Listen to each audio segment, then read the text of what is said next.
Hello everyone, welcome back to my channel. Today, I'm going to take you on an epic journey through SarahJMaas's latest installment, House of Flame and Shadow. This book is an extraordinary tale of magic, love, betrayal, and redemption. A story that spans worlds, intertwining ancient lore with modern struggles, and it follows the unforgettable journey of Bryce Quinlan and her mate, Hunt Athalar, as they face down an enemy that has long held the world in its grip. Bryce Quinlan's adventure begins when she attempts to step through a portal that is meant to take her to Hell, a dark and mysterious realm. Instead, she finds herself in an entirely different world, the ancient domain of the Starborn Fae. In this strange and foreboding realm, nothing is as it seems.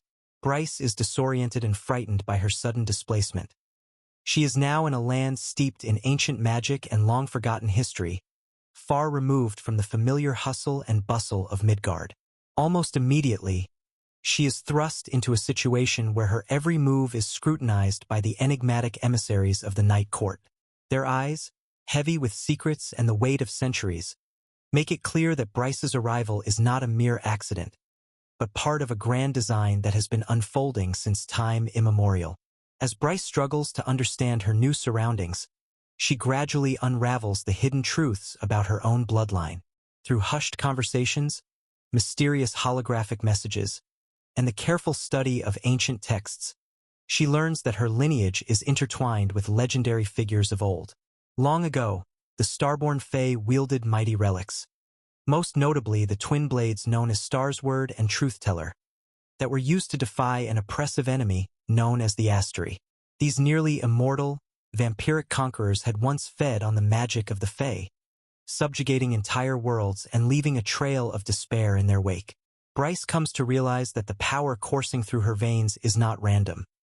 It is a legacy of ancient defiance and a destiny to challenge a tyrannical regime that has ruled for far too long. Back in Midgard, where the struggle for freedom continues, Hunt Athalar faces his own hellish ordeal. Once a proud fallen angel who had dared to dream of liberation, Hunt now finds himself imprisoned by the very enemy he despises, the Astri. His captivity is a brutal descent into darkness. The dungeons where he is held are filled with endless torment, a place where his body is broken and his spirit is constantly tested. Every lash, every moment of despair, reinforces the singular thought that keeps him going, the hope that one day he will be reunited with Bryce. Even in the midst of unbearable pain and crushing isolation, the memory of Bryce's laughter, her fierce determination, and the love they share gives him the strength to cling to life and to his promise of escape. His inner turmoil is a constant reminder that while physical chains can imprison the body, the bonds of love and the fire of hope remain unbroken. As Bryce finds herself entangled in the intricate politics of the ancient realm, she gradually understands that the world she now inhabits is one of shifting alliances and dangerous secrets. Every face she meets, every whispered conversation in dimly lit corridors, seems to hint at an elaborate tapestry of power struggles that extend far beyond her own fate. Among the figures she encounters are emissaries from the Night Court, mysterious individuals whose loyalties are as murky as the shadows they command. Even familiar names from Maas's other worlds, such as Azrael and Nesta, make appearances in unexpected ways, hinting at deeper connections between the Crescent City universe and the Akotar series. These encounters are not mere coincidences. They are part of a larger mosaic of destiny where the past and the present collide, forcing Bryce to confront her own heritage and the immense responsibilities that come with it. The more Bryce learns, the more she realizes that her life, her family, and the entire future of Midgard depend on her ability to harness the ancient power that lies dormant within her. Every revelation about the twin blades, the relics passed down through generations of Starborn Fae, ignites a fierce determination in her heart. She understands that to defeat the Astri, a race that has thrived on the subjugation of the Fae's magic, she must reclaim these lost weapons and use their combined might to shatter the enemy's hold. With every step, Bryce grows bolder, her innate magic awakening as she begins to tap into the legacy of her ancestors. The relics are not just tools of war. They are symbols of hope, a reminder that even the darkest forces can be overcome when one dares to believe in the strength of their own blood and history. Determined to return to Midgard and rescue her loved ones, Bryce makes the perilous decision to use the ancient relics to forge a portal back to her home world. In a moment filled with both desperation and resolve, she channels the magic of the twin blades, combining their energy to tear open a gateway between dimensions. The journey back is fraught with danger, as the unstable energies of the portal threaten to consume her entirely. Yet, driven by the thought of reuniting with Hunt and reclaiming her place among her family and friends, she pushes forward. Each pulse of magical energy and every surge of ancient power reminds her that this path is not just about returning home. It is about reclaiming the future that has been stolen by centuries of tyranny. On the other side, in Midgard, the situation grows increasingly dire. The Astri, who have long held the world in their iron grip, have tightened their control, using not only brute force but also a complex system of old, corrupt laws and a repressive monarchy to maintain their rule. The oppressive regime has come to rely on dark, mystical energies known as first light cores, sources of power that feed the Astri's insatiable hunger for magic and life itself. These cores, cold and unyielding, are at the heart of the enemy's strength, a constant reminder of the parasitic nature of their rule. In this climate of fear and oppression, Bryce's return is nothing short of a revolution. As Bryce emerges from the portal into a ravaged Midgard, she is immediately confronted by the harsh realities of a world under siege. The oppressive structures that have long stifled the hopes of the people are now crumbling in the wake of her defiant return. Bryce quickly rallies a band of unlikely allies, rebels, disenfranchised shifters, and even members of the old guard who have grown weary of tyranny. Their collective goal is clear: to dismantle the corrupt systems that have allowed the Astri to flourish, and to restore a sense of justice and equality to the land. With every heart beating in unison for freedom, Bryce's vision of a new era begins to take shape. Meanwhile, Hunt's struggle in the dungeons reaches a critical point. His captivity has been marked by unspeakable cruelty and relentless torment, yet his resolve has never wavered. Every scar on his body, every tear shed in solitude, fuels his determination to escape and fight back. In the darkest corners of his prison, he clings to the hope that Bryce's light will guide him out of the abyss. The bond between them is a lifeline, an unbreakable connection that transcends the physical chains that bind him. Even as his strength falters, the memory of Bryce's unyielding spirit and the promise of a future together give him the courage to envision a daring escape.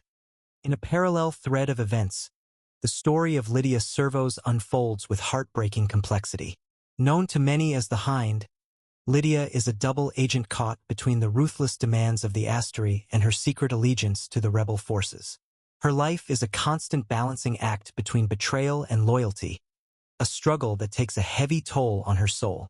As she covertly aids in the rescue of Hunt and other captives, Lydia's internal conflict becomes a microcosm of the larger battle raging in Midgard, a battle between the old ways of oppression and a new dawn of hope. Her sacrifices, though often painful and misunderstood, are instrumental in setting the stage for the revolution that is about to engulf the land. As the forces of rebellion gather strength, Bryce and her allies prepare to strike at the heart of the enemy's power, the Crystal Palace. This formidable fortress, a towering edifice of dark magic and advanced, almost otherworldly technology, serves as the nerve center for the Astri's operations. Within its walls, the first light cores pulse with a sinister glow, feeding the insidious energies that sustain the oppressive regime.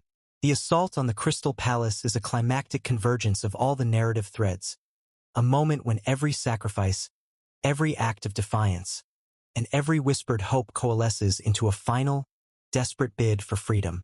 In the midst of the fierce battle, Bryce finds herself at the center of a maelstrom of chaos and magic. With the twin blades in hand, she unites Starsword and Truth-Teller in a ritual that reverberates with the power of her ancestors. This moment is both awe-inspiring and terrifying, a surge of energy so potent that it creates a massive, swirling vortex in the very fabric of reality.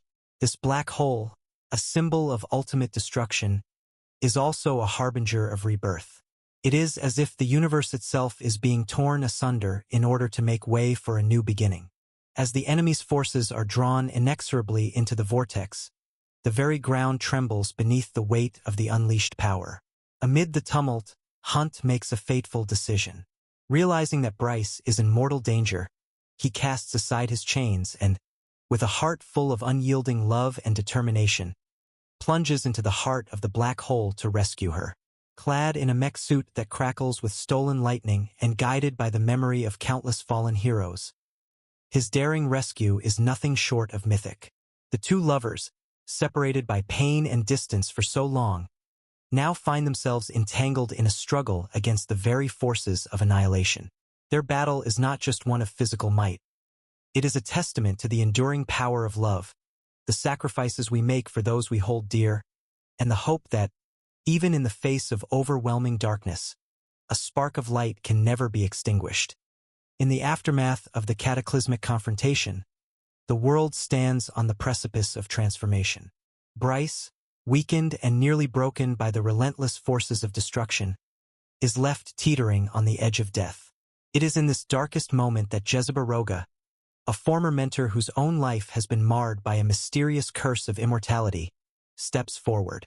With an act of selfless sacrifice, Jezebel transfers her immortal essence to Bryce, reviving her and imbuing her with the strength needed to carry on the fight. This act of redemption is profound. It symbolizes the possibility of renewal even after the most devastating loss, and it underscores the belief that true magic lies in the capacity for self-sacrifice and rebirth. With the Astri vanquished and their dark first light cores shattered, the oppressive regime that once ruled Midgard crumbles like brittle stone. In the wake of the battle, the survivors, scarred yet unbowed, begin the arduous task of rebuilding their world. Bryce, now more than ever a symbol of hope and resistance, takes the bold step of dismantling the ancient feudal monarchy that has long suppressed the voices of the people. Determined to forge a future that is equitable and just, she envisions a society where power is shared, where every being, Fae, human, and shifter alike, has a stake in the world they call home. Her dream is one of renewal, where the lessons of the past are honored but not allowed to dictate the future. At the same time, personal healing begins to take shape among the surviving characters. Hunt, though forever marked by his time in captivity and the horrors he endured, starts on the slow journey to recovery.